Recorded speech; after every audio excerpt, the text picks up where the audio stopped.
God of War Ragnarök is an imperfect masterpiece. What they have accomplished here is mind-blowing and is a staple of the generation, not only for PlayStation, but for gaming as a whole, hence the masterpiece thing.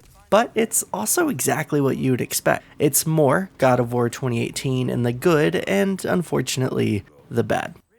Now, one important thing to point out, there is a God of War recap right on the main menu that only covers the events that happened in 2018. But if you are planning on playing Ragnarok, please play God of War 2018 first. The recap does a good job of giving you a refresher on what happened if it's been a while, but it's hard to fit 30 hours of character development into a minute-and-a-half retelling. So if you don't experience it in its entirety, you will miss out on some of the emotional weight of the narrative in Ragnarok. And the narrative is definitely a high point for me.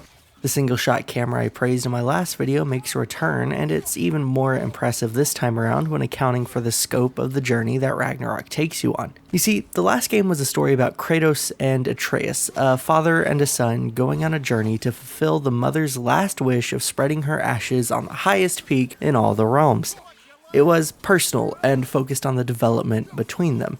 God of War Ragnarok still has that, but as the title suggests, it's no longer just a personal story between a father and a son. It's about Ragnarok, the literal ending of the realms. With the narrative's expanded scope, you are introduced to a larger cast of characters. You don't interact with every single one in a meaningful way, since a lot of them are just background or side characters in the main story, but they will play a part in side quests or even post-game content. Just because a lot of them are side characters, it doesn't mean the performances are lacking either. I think they are all top-notch, and looking back, I can't pick out a single performance I feel was phoned in.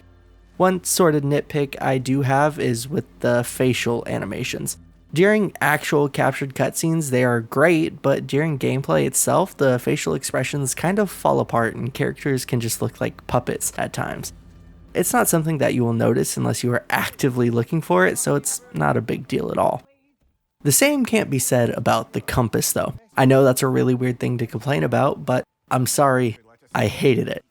I kept thinking I would get used to it as the game went on, but in reality I just stopped using it and brought up the map more often. The reason I say the compass is so busted is because it doesn't actually point to your destination. It points to some arbitrary waypoint on the way to your destination.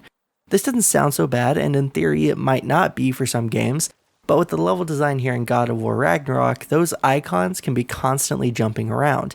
You never get a true sense of direction on where your goal actually is, which, defeats the purpose of a compass. I would rather see a true compass, or dare I even say a mini-map of some sort, because what they have here annoys me. Now, that's enough of a compass-based rant for this video, so let's move on to something good and talk about the combat. Like I said earlier, it is more of what you would expect. It's good, but not perfect. As you go on, you'll gain more skills and things that allow for greater variety in combat, and some arenas have interactable items that make the whole combat flow feel more dynamic. But I have a few fights to pick with it. For example, Kratos largely feels the same as he did in 2018, and in the beginning, this can lull you into a sort of false sense of security. Kratos is the same speed, but for the most part, the enemies are not. They are much faster. As I got used to the new combat flow, I started enjoying it more than I did in the beginning. Unless I was up against a new enemy type that they introduced that is mounted. I can't show any footage of this enemy because you only fight them in the later parts of the game, and I'm trying to avoid all spoilers here, but they are absolute tanks. They are nearly impossible to stun and have way too much health. Even on the easiest difficulty, they had ridiculous amounts of health. While this enemy in particular is probably the worst when it comes to it, that change applies to every enemy. They are all harder to stun and all have more health, leading to a more difficult experience no matter the difficulty you choose. It's not something I would equate to Dark Souls, where you take pride in the difficulty and overcoming that challenge. It's not that far, but it is definitely a bump up from God of War 2018. Another bump up or improvement is in the design of the combat encounters themselves. One of my gripes of the previous game was the fact that there were times you were just sitting on a boat or an elevator fighting enemy after enemy for the sole purpose of filling game time.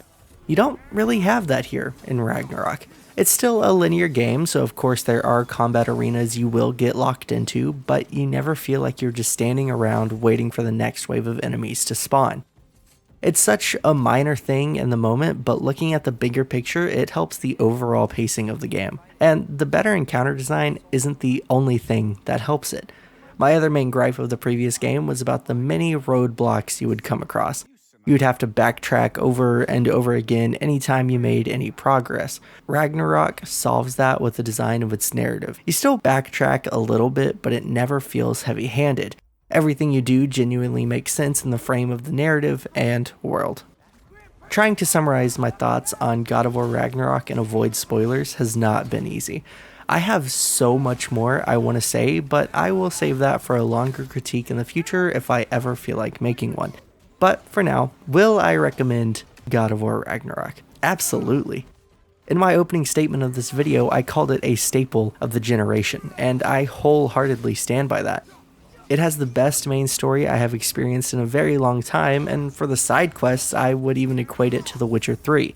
It's a weird comparison, I know, but there's just so much side content, and each of those quests have narratives that actually matter. God of War Ragnarök is our game of the year here at InputSource, and it's an experience I recommend everyone at least try. Thank you for watching InputSource. If you enjoyed this video, leave a like and subscribe. If you have any feedback or video ideas, send us an email here and check out the description for game links and other recommended videos. Once again, thank you for watching, and I will see you in the next video.